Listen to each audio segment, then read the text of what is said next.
On computer hardware, the first question has to do with the definition of a byte.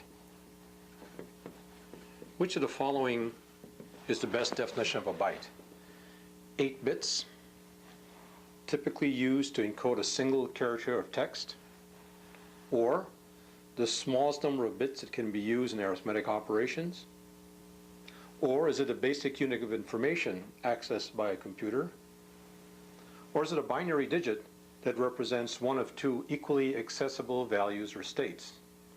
Well, you recognize that D is the definition of a bit, and the correct answer here would be A.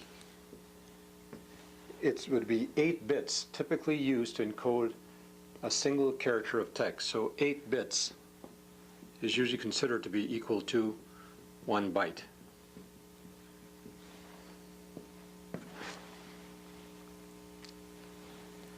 Question number 2.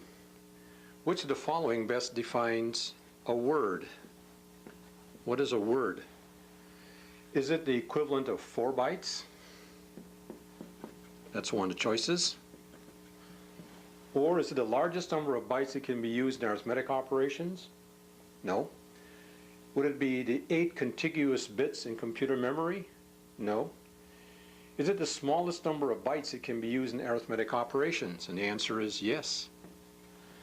A word is the smallest number of bytes that can be used in arithmetic operations. It may be 1 byte, or 2 bytes, or 4 bytes.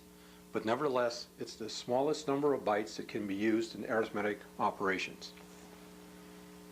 The third question requires familiarity with the diagram, which I'll redraw here because it's so important to keep this diagram in front of you at all times when talking about computers and trying to get the vocabulary down right.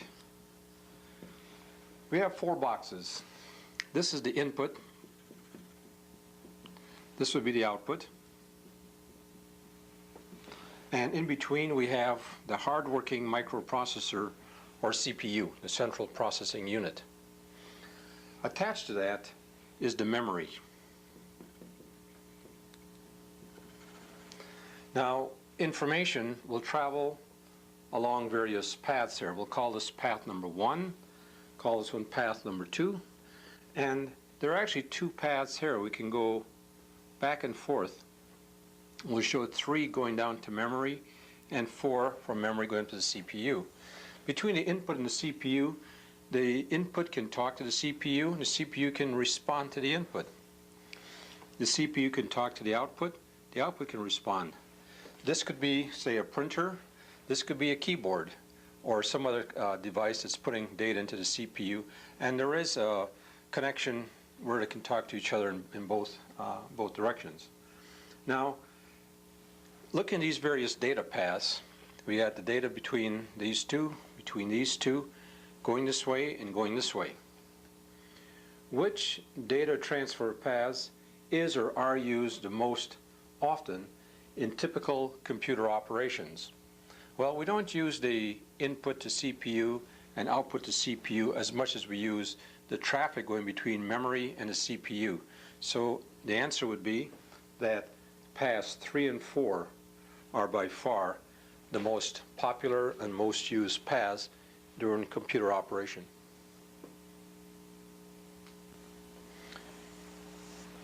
Question number 4. We have a memory, and this memory, 256K words.